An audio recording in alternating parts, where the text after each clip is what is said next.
BSc first year के second semester mathematics के एक और लेक्चर में आप सभी प्यारे बच्चों का स्वागत करता हूं।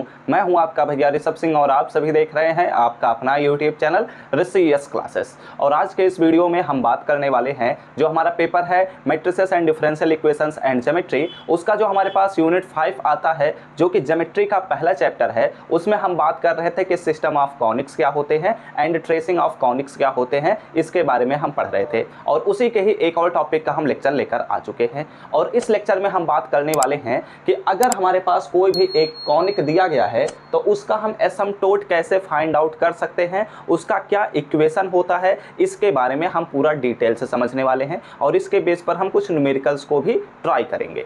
ठीक है, तो यहाँ पर आप सभी को मैं वर्किंग प्रोसीजर लिख कर लाया हूँ, पहले इसे हम समझ लेते हैं। तो सिंपल सा लॉजिक है कि हमारे पास एक कॉनिक का इक्वेशन दिया जाएगा जो कि रहेगा ax² + 2hxy + by² + 2gx + 2fy + c = 0।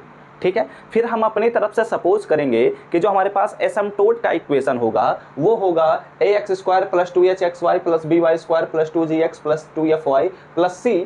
और इसी इक्वेशन में केवल लेफ्ट हैंड साइड में हम लैम्डा को ऐड कर देंगे। ठीक है, और इज इक्वल टू 0 कर देंगे। अब हम क्या करेंगे, हम अपने इक्वेशन फर्स्ट की सहायता से हम क्या करेंगे, सेंटर का कोऑर्डिनेट पता करेंगे।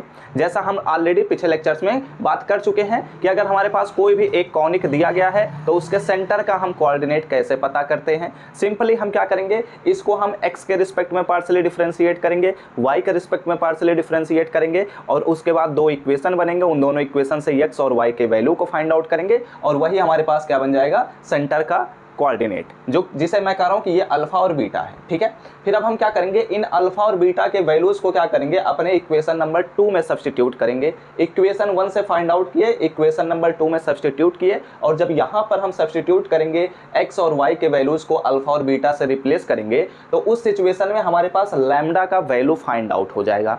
और जब हम लैम्डा का वैल्यू फाइंड आउट कर लेंगे तो फिर से इक्वेशन नंबर 2 में हम लैम्डा का वैल्यू रख देंगे और जो इक्वेशन हमारे पास मिलेगा वही इक्वेशन ही बनेगा एसिम्प्टोट्स का इक्वेशन, जो कि हमारा जरूरत का इक्वेशन होगा। ठीक है, अब इसी के बेस पर कई बार क्या होता है, एग्जाम में ऐसे भी पूछा जाता है कि कॉनिक का एसिम्प्टोट्स का इक्वेशन तो आप सबसे पूछा ही जाता है, साथ ही साथ इसमें बोल दिया जाता है कि कॉन्जुगेट कॉनिक का इक्वेशन भी बता दीजिए। ठीक है, क्या होता है, कॉन्जुगेट कॉनिक भी पूछ लिया जाता है। ठीक है, कॉन्जुगेट कॉनिक भी पूछ लिया जाता है। तो ऐसा सिचुएशन में क्या करेंगे, तो सिंपल सा लॉजिक है, कुछ अलग नहीं करना है, बल्कि हम जब इतना प्रोसेस कर चुके हैं, लैम्डा का वैल्यू हमने कैलकुलेट कर लिया है, तो हम क्या करेंगे कि हम लैम्डा का वैल्यू इस इक्वेशन नंबर 2 में जब रखेंगे तो हमारे पास रिक्वायर्ड एसिम्प्टोट्स का इक्वेशन मिलेगा। और जब हम क्या करेंगे, पुट द वैल्यू ऑफ, ठीक है, put the value of 2 lambda, क्या करेंगे, हम लैम्डा में 2 से मल्टीप्लाई कर देंगे और ये जो 2 लैम्डा है इसको हम क्या करेंगे, इसी इक्वेशन नंबर 2 में क्या करेंगे, सब्स्टिट्यूट कर देंगे। और इस सिचुएशन में हमारे पास इक्वेशन नंबर 2 क्या बन जाएगा, कुछ इस प्रकार हो जाएगा, ax² + 2hxy + by² + 2gx + 2hy and हमारे पास, सॉरी 2hy नहीं बल्कि 2fy + c एंड लैम्डा के जहाँ पर हमारे पास क्या होता है, 2 लैम्डा = 0। और ये जो हमारे पास इक्वेशन है, इसी इक्वेशन को हम कहते हैं कॉन्जुगेट कॉनिक का इक्वेशन। और इस इक्वेशन को यहाँ पर जब हम केवल लैम्डा का वैल्यू केवल सब्स्टिट्यूट कर देंगे तो ये जो हमारे पास इक्वेशन बनेगा उसे हम कहते हैं कि एसिम्प्टोट्स का इक्वेशन है। ठीक है, चलो इसके बेस पर हम न्यूमेरिकल्स को समझते हैं। न्यूमेरिकल्स की सहायता से बात करते हैं कि अगर हमारे पास कोई भी कॉनिक दिया गया है तो उसका हम कैसे कॉन्जुगेट कॉनिक पता करते हैं, साथ ही साथ हम उसका एसिम्प्टोट्स कैसे पता करते हैं। तो आप लोग क्या करिए, इस प्रोसेस का स्क्रीनशॉट ले लीजिए, दिमाग में बैठा लीजिए, क्योंकि एग्जाम में जब न्यूमेरिकल्स आएंगे तो आपको इसी प्रोसेस पर काम करना है। तो ये रहा हमारे सामने सबसे पहला क्वेश्चन जो इस बेस पर है कि क्या बोला जा रहा है। इसमें हमें पता करना है कि हमारे पास एक कॉनिक का इक्वेशन दे दिया गया है और इसके एसिम्प्टोट का हमें क्या करना है, इक्वेशन फाइंड आउट करना है। तो ये कैसे होगा, इसके लिए अब हम बात करते हैं। ठीक है, वर्किंग प्रोसीजर पर हम ऑलरेडी बात कर चुके थे, तो चलिए इसके सोल्यूशन पर बात करते हैं। सोल्यूशन, ठीक है, तो ध्यान दीजिएगा, समझने का प्रयास करिए। सेंटर निकालने का तरीका तो सेम है, उसमें बदलाव नहीं होगा। ठीक है, लेकिन उसके बाद का जो प्रोसेस होगा वो डिफरेंट होगा, तो उसी पर ज़्यादा फोकस करना है। हमारे पास दिया गया है, सबसे पहले लिख लीजिए, गिवन दैट, क्या दिया गया है, the equation of the conic. ठीक है, the equation of the conic, अगर हम कॉनिक के इक्वेशन पर बात कर रहे हैं तो हमारे पास क्या दिया गया है, 3x² minus 2xy minus 5y² plus 7x minus 9y is equal to हमारे पास दिया गया है 0। यानी कि इसमें जो हमारे पास c है वो ऑलरेडी 0 है। ठीक है, तो इसे हम क्या करते हैं, इक्वेशन नंबर 1 सपोज कर लेते हैं। फिर उसके बाद हम क्या करते हैं, लेट क्या सपोज करेंगे, द इक्वेशन ऑफ एसिम्प्टोट। ठीक है, द इक्वेशन ऑफ एसिम्प्टोट, जो हमारे एसिम्प्टोट का इक्वेशन है वो क्या होगा हमारे पास 3x², यहाँ पर मैं लिख देता हूँ, यहाँ पर हमारे पास मिलेगा 3x² minus 2xy minus 5y² plus 7x minus 9y and plus lambda is equal to हमारे पास 0 हो जाएगा। ठीक है, ये हमारे पास लैम्डा जुड़ जाता है जब हम एसिम्प्टोट का इक्वेशन लिखते हैं तो। ठीक है, अब हम क्या करते हैं, चूंकि ये जो हमारे पास इक्वेशन लिखा गया इक्वेशन नंबर 1 या वह फाई ऑफ xy हम रिप्रेजेंट करते थे, तो इसलिए मैंने उसे रिप्रेजेंट कर दिया।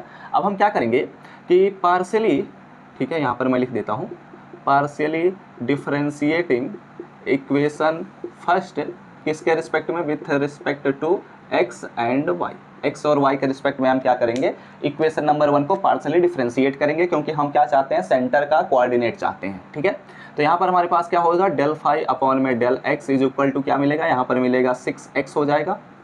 ठीक है, एंड यहाँ पर कितना हो जाएगा, माइनस 2y हो जाएगा, एंड यहाँ पर कितना मिलेगा, प्लस 7 हो जाएगा। ठीक है, और यहाँ पर डेल फाई अपॉन में डेल y करेंगे तो कितना मिलेगा, यहाँ पर हो जाएगा माइनस 2x हो जाएगा, एंड यहाँ पर हो जाएगा माइनस 10y हो जाएगा, एंड यहाँ पर हमारे पास कितना हो जाएगा, माइनस 9 हो जाएगा। ठीक है, चूंकि अब हम चाहते हैं कि हम del psi by del x and del psi by del y को क्या करते हैं, 0 के बराबर इक्वेट करते हैं, तो मैं फिलहाल यहीं पर ही 0 के बराबर ले लेता हूँ। आप लोग क्या करिएगा, अगले लाइन में लिख दीजिएगा, जैसा मैंने आप सभी को पिछले लेक्चर्स में बताया है तरीका। ठीक है, तो अब यहाँ पर हम क्या करेंगे, इन दोनों इक्वेशन की सहायता से अपने सोल्यूशन को निकालेंगे। एक काम करते हैं, इसे इक्वेशन नंबर 2 बना लेते हैं। ठीक है, अब इन दोनों को हमें क्या करना है, सॉल्व करना है। तो अगर इसे सॉल्व करते हैं तो इसे थोड़ा सा सिंप्लीफाई करेंगे, तो यहाँ पर हो जाएगा 2x माइनस प्लस 10y हो जाएगा, प्लस 9 इज इक्वल टू क्या हो जाएगा, 0 हो जाएगा।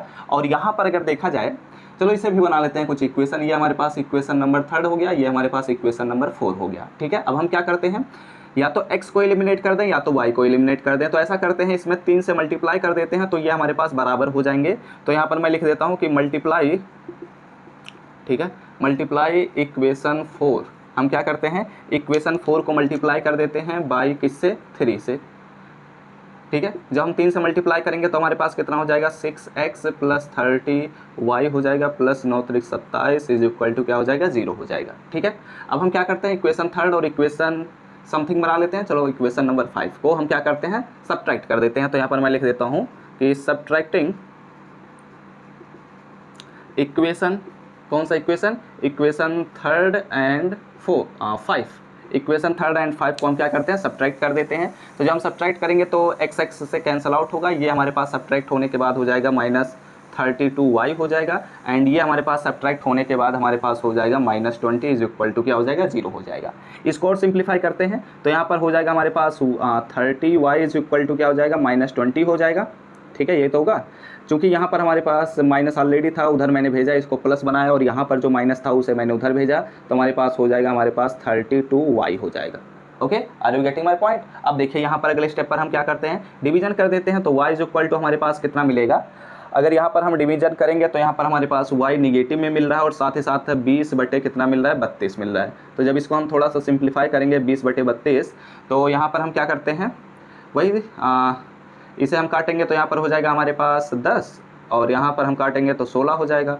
फिर इसको हम काटेंगे तो 5 मिलेगा, यहाँ पर मैं काटूंगा तो 8 मिलेगा। तो ओवरऑल वैल्यू हमारे पास 5 बटे 8 मिल रहा है, वो भी निगेटिव में। y का वैल्यू -5/8 मिल रहा है। ठीक है, अब हम क्या करते हैं, इन वैल्यूज़ को अपने या तो इक्वेशन 3 या तो इक्वेशन नंबर 4 या तो इक्वेशन नंबर 5 में सब्सटीट्यूट करेंगे। तो चलिए सब्सटीट्यूट कर देता हूँ यहाँ पर अब अगले स्टेप पर। तो अगर अगले स्टेप में हम इनका सब्सटीट्यूशन करने वाले हैं तो यहाँ पर हम क्या करते हैं, फ्रॉम ले लेते हैं, चलो इक्वेशन नंबर 3 को ही। ठीक है, फ्रॉम 3, तो जब इक्वेशन नंबर 3 में हम y इज इक्वल टू -5/8 रखेंगे तो यहाँ पर हमारे पास है 6x एंड -2 इंटू हो जाएगा -5/8 एंड हमारे पास हो जाएगा +7 इज इक्वल टू 0। ठीक है, ये सभी चीज़ें तो आप लोग 8 में भी करते आ रहे होंगे। तो यहाँ पर हमारे पास हो जाएगा 6x, ठीक है, यहाँ पर हो जाएगा प्लस 2 से 8 कैंसिल आउट होगा, 4 बचेगा, तो 5 बटे 4 हो जाएगा, +7 इज इक्वल टू 0। यहाँ पर हमारे पास वैल्यू 6x है, तो यहाँ पर हमारे पास 6x प्लस इसको सिंप्लीफाई करेंगे तो 7 चौके 28 हो जाएगा, 28 और 5 हमारे पास हो जाएगा 33, 33/4 हो जाएगा इज इक्वल टू 0 हो जाएगा। इसको मैं उधर भेजूंगा तो हमारे पास हो जाएगा 6x, ठीक है, और यहाँ पर हो जाएगा हमारे पास -33/4। तो इसको अब हम क्या करेंगे, x is equal to minus, इसको डिवीजन में ले जाएंगे तो हमारे पास 3 से कट रहा है, तो यहाँ पर हमारे पास -11 बटे कितना हो जाएगा, 2 × 4 हो जाएगा, ठीक है। तो यहाँ पर हो जाएगा हमारे पास x इज इक्वल टू हमारे पास मिल रहा है -11/8 मिल रहा है, ठीक है। तो x इज इक्वल टू -11/8 और y इज इक्वल टू -5/8 मिल रहा है। यानी कि हमारे पास जो कोऑर्डिनेट, यानी कि हम कह सकते हैं then the coordinate of the centre, ठीक है, कोऑर्डिनेट ऑफ द सेंटर, जो हमारा सेंटर का कोऑर्डिनेट होगा वो कितना होगा, वो हमारे पास मिला है, चूँकि पहले x वाला लिखा जाएगा तो -11/8 हमारे पास मिला है, फिर y इज इक्वल टू रखेंगे तो -5/8 हमारे पास मिला है, ठीक है। Are you getting my point? इतनी बातें तो आपको समझ में आ ही गई होंगी, क्योंकि ये सभी चीज़ें हम ऑलरेडी पिछले 3 लेक्चर्स में बात कर चुके हैं, ठीक है। अब यहाँ से हमारे पास प्रोसेस बदलेगा। अब हम क्या करेंगे, इन वैल्यूज़ को कहाँ रखेंगे, अपने इक्वेशन नंबर 2 में रख देंगे।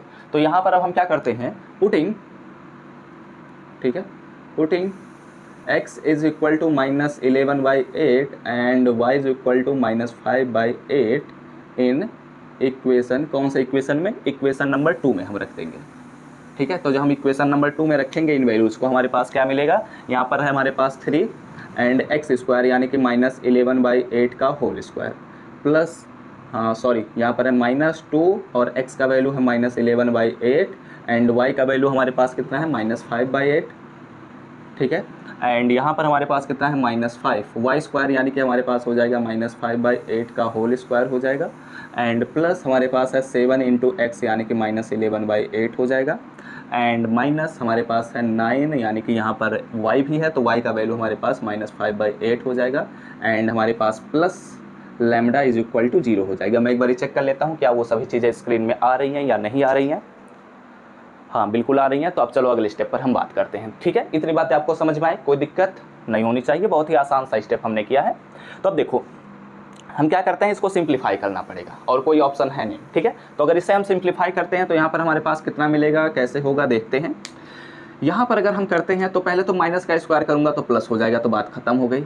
और यहाँ पर अगर हम 11 का स्क्वायर करेंगे तो हमारे पास हो जाएगा 121, और इसका हम किससे मल्टीप्लाई कर रहे हैं, 3 से मल्टीप्लाई कर रहे हैं, बटे 8 हटाएं हमारे पास हो जाएगा 64, ठीक है।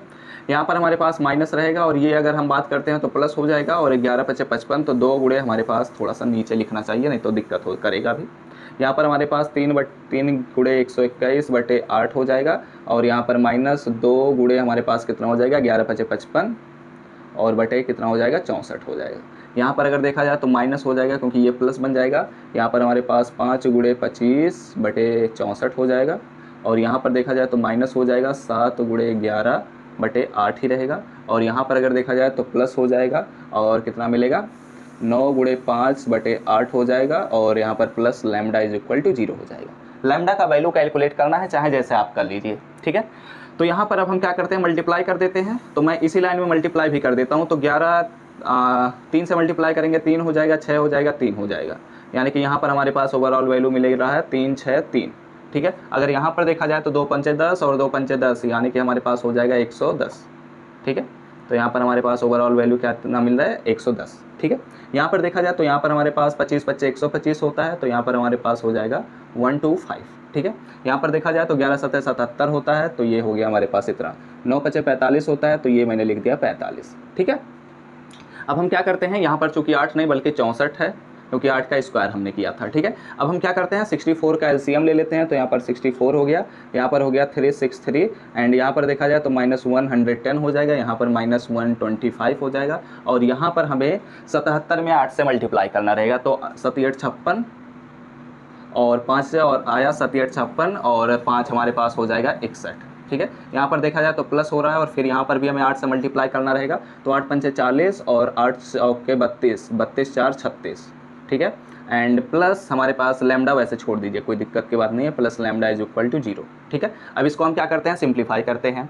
तो +360 और +363 यानी कि हो जाएगा हमारे पास, ऐसे जोड़ते हैं ना, क्योंकि ये भी हमारे पास इधर जुड़ जाएगा और ये हमारे पास इधर जुड़ जाएगा। तो हमारे पास हो जाएगा 3 एंड 6 × 6 = 12, 2 और 1 बचा, 3 3 6 और 1 7 हो जाएगा, ठीक है। ये जब हम जोड़ेंगे तो हमारे पास कितना मिलेगा, पर अगर हम ऐड करते हैं तो 6 5 11, यहाँ पर हो जाएगा 1 और 1 1 2 और 1 3, नहीं, 2 2 4 और 1 हमारे पास ऑलरेडी मिला है तो 5 हो जाएगा, और 6 1 7 और 1 8 हो जाएगा। ठीक है, 851 मिल रहा है इनके एडिशन से, और इनके एडिशन से 723 मिल रहा है।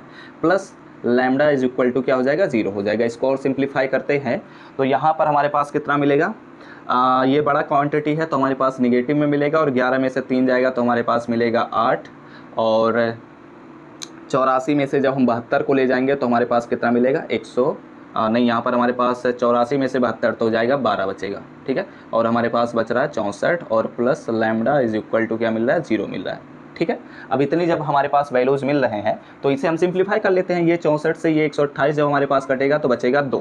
ठीक है, तो इस प्रकार हम कह सकते हैं कि हमारे पास मिल रहा है -2 plus lambda is equal to 0 मिल रहा है, और इसका मतलब ये हुआ कि यहाँ से हम कह सकते हैं कि लैम्डा इज इक्वल टू कितना मिल रहा है, 2 मिल रहा है। तो हमारे पास जब लैम्डा का वैल्यू ही हमें कैलकुलेट करना था तो हमने लैम्डा का वैल्यू कैलकुलेट कर लिया। एक बारी मैं चेक कर लेता हूँ क्या यह स्क्रीन में आ रहा है या नहीं। हाँ, नीचे आ रहा है लेकिन आ जा रहा है। ठीक है, तो हमने क्या देखा कि हमारे पास जो लैम्डा का वैल्यू है वो कितना है, हमारे पास 2 मिल चुका है। अब जब हम लैम्डा का वैल्यू 2 कैलकुलेट कर लिया है तो अब हम क्या करेंगे, इस लैम्डा का वैल्यू हम अपने इक्वेशन नंबर 2 में सब्स्टिट्यूट कर देंगे। ठीक है, तो एक काम करता हूँ, चलो यहाँ पर मैं कर देता हूँ। ठीक है, आइए बात करते हैं अगले पॉइंट पर, समझने का प्रयास करिएगा। ठीक है, अब हम क्या करते हैं, पुटिंग, यहाँ पर मैं सेंटेंस नहीं लिख रहा, बस क्या करता हूँ कि फ्रॉम, ठीक है, आप लोग लिख लीजिएगा कि putting lambda is equal to 2 in equation second. ठीक है, मैं यहाँ पर डायरेक्ट लिख दे रहा हूँ इक्वेशन सेकेंड। ठीक है, तो जब हम यहाँ पर वैल्यूज़ को रखेंगे इक्वेशन सेकेंड में तो हमारे पास मिलेगा 3x², एंड यहाँ पर हमारे पास मिल रहा है -2xy, एंड माइनस हमारे पास मिल रहा है 5y², and plus 7x, and minus हमारे पास मिल रहा है 9y। ठीक है, एंड प्लस हमारे पास लैम्डा का वैल्यू हमने कैलकुलेट कर लिया है 2 इज इक्वल टू क्या हो जाएगा, 0। ठीक है, तो ये जो हमारे पास इक्वेशन लिखा गया है, दिस इज, ठीक है, this is our required equation of, ठीक है, इक्वेशन ऑफ क्या है, एसिम्पटोट्स। ठीक है, ऐसे ही बहुत ही आसान से क्वेश्चन होते हैं एसिम्पटोट्स के बेस पर। तो आप चाहें कोई भी क्वेश्चन दे दिया जाए, बस आपको यही प्रोसेस अप्लाई करना है। बस आपको क्या करना है कि लैम्डा उसमें जोड़ देना है। ठीक है, जो भी हमारे पास इक्वेशन ऑफ कॉनिक दिया जाएगा उसमें क्या करना है, लैम्डा को जोड़ना है। ठीक है, जब लैम्डा को जोड़ दिए तो हमारे पास जो इक्वेशन ऑफ कॉनिक है उसकी सहायता से हम क्या करेंगे, केवल अपने सेंटर का इक्वेशन पता करेंगे, और जब सेंटर का कोऑर्डिनेट जब हम पता कर लेंगे तो उस कोऑर्डिनेट को हम क्या करेंगे, अपने उसे इक्वेशन में रख देंगे।